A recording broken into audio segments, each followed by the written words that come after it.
오늘 분석할 경기는 3월 4일 수요일 해외 축구 국내 배구 6게임 준비했습니다. 구독과 좋아요는 더 정확한 분석에 도움이 됩니다. 바로 시작합니다. 첫 번째 경기 메가서 대 센트메리입니다. 메가서는 듀란을 축으로 올리베이라와 카세레스가 주도하는 정교한 공격 패턴이 강점입니다. 특히 후반으로 갈수록 템포를 끌어올려 상대 측면을 허무는 능력이 탁월합니다. 올리베이라의 측면 돌파에 이은 컷백과 카세레스의 하프 스페이스 침투가 유기적으로 맞물리며 더블 볼란치의 안정적인 커버 덕분에 공격 시에도 역습 리스크를 최소화하는 영리한 경기 운영을 보여줍니다. 센트메리는 은고르의 속도와 브란트만의 마무리를 활용한 전방 압박으로 경기 초반 주도권을 노립니다. 하지만 압박이 풀릴 경우 홀딩 미드필더 앞뒤 공간이 벌어지는 구조적 약점이 뚜렷합니다. 윙어의 전진으로 인한 풀백의 뒷공간 노출이 잦고 경기 후반 체력이 떨어지면 중원 압박 강도가 급격히 낮아지며 이선 침투를 허용하는 등 수비 조직의 집중력이 흔들리는 경향이 있습니다. 센트럴 코스트가 초반 압박으로 저항하겠지만 후반으로 갈수록 공간 활용 능력이 뛰어난 메가서의 올리베이라와 카세레스 조합을 막아내기 어렵습니다. 체력이 저하되는 구간에서 센트럴 코스트에 벌어진 수비 간격을 메가서가 컷백과 침투로 공략할 것이며 후반 집중력과 전술 완성도에서 앞선 메가서가 홈에서 승점 3점을 챙길 전망입니다. 두 번째 경기 FC 서울 대 비셀고베입니다. 서울은 개막전 인천전 승리로 기세를 올렸습니다. 안데르손을 전술 핵심으로 세우고 송민규, 조영욱 등 전방 자원들의 유기적인 움직임을 통해 공격 다양성을 확보했습니다. 특히 강한 전방 압박으로 상대 빌드업을 차단하고 빠른 공수 전환을 시도하는 조직력이 안정 궤도에 올랐습니다. 특정 선수 의존도를 낮추고 팀 전체의 활동량을 극대화하며 공수 밸런스를 잡아가고 있습니다. 비셀고베는 직전 경기 승리로 연패를 끊었으나 상대 퇴장으로 인한 수적 우위 상황이었다는 점을 고려해야 합니다. 오사코 유야와 무토 요시노리 중심의 공격진은 여전한 파괴력을 갖췄지만 미하엘 스킵의 감독 체제에서 시도 중인 포백 전환과 세부 조직력 완성도는 여전히 과제로 남아 있습니다. 원정 경기에서 발생하는 수비 기복과 공격 전개의 단조로움이 승점 확보의 걸림돌이 될 수 있습니다. 서울은 홈 2점과 더불어 안데르손 중심의 빠른 역습 전개가 무르익어 조직력이 불안한 고베의 후방을 공략하기에 충분합니다. 고베가 베테랑 공격진을 앞세워 저항하겠지만 서울의 촘촘한 수비 집중력과 활동량 우위를 극복하기 어려워 보입니다. 팽팽한 흐름 속의 핸디캡 2점을 가진 서울이 안정적으로 경기를 주도하며 승점을 챙길 전망입니다. 세 번째 경기 오사카 대 라차부리입니다.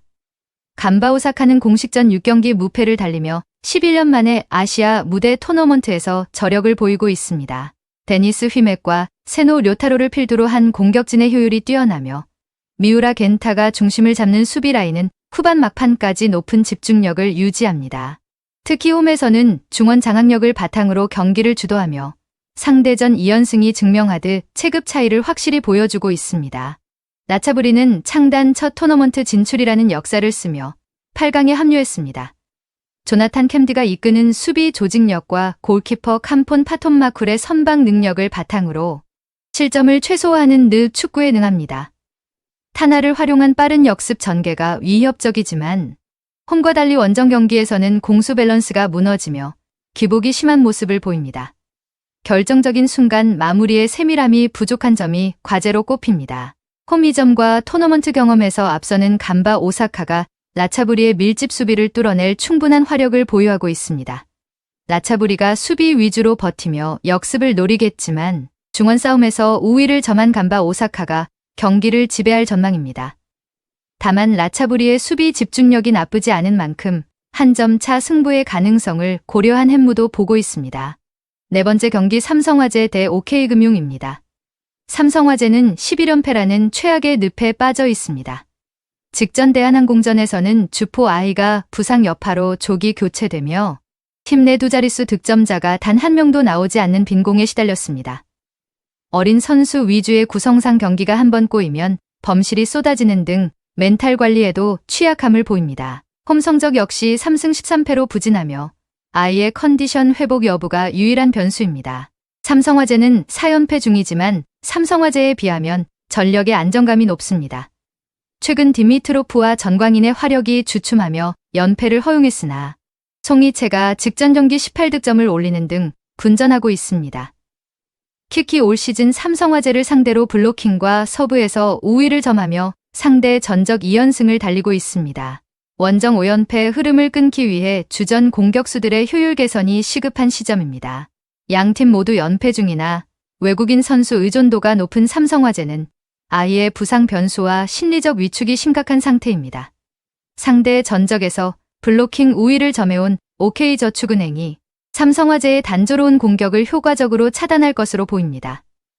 전력 완성도와 높이 싸움에서 앞서는 OK저축은행이 접전 끝에 연패를 끊고 승점 3점을 챙길 전망입니다. 다섯 번째 경기 한국도로공사 대 페퍼저축은행입니다. 도로공사는 홈에서 15승 1패라는 압도적인 성적을 거두며 안방 불패의 면모를 과시하고 있습니다. 타나차의 부상 공백에도 불구하고 김세인이 제 역할을 다해주고 있으며 주포 모마를 필두로 강소휘, 김세빈이 고른 득점 분포를 보이며 공격 효율을 극대화하고 있습니다. 베테랑 배우나의 이동 공격과 노련한 경기 운영까지 더해져 공수 양면에서 리그 최정 상급의 안정감을 유지 중입니다.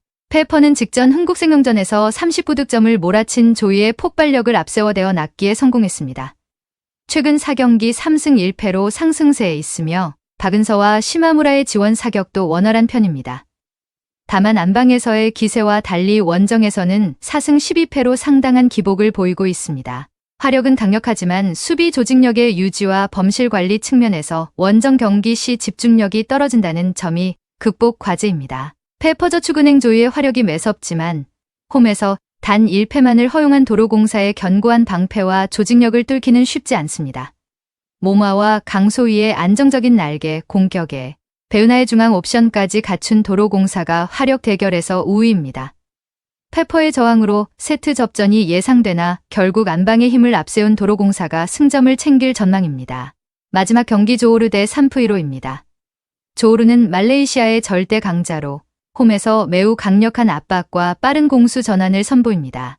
직전 비셀 고베전 승리로 16강 진출 가시권에 들어왔으며 베르그손과 마르코스 길레르메를 활용한 공격 전개는 아시아 무대에서도 충분한 경쟁력을 입증했습니다.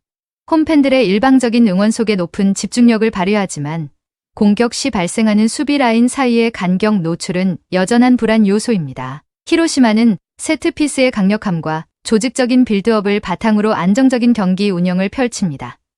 아라키 하야토의 공중볼 장악력과 오사코, 게이스케, 골키퍼가 지키는 후방 라인은 신뢰도가 높습니다.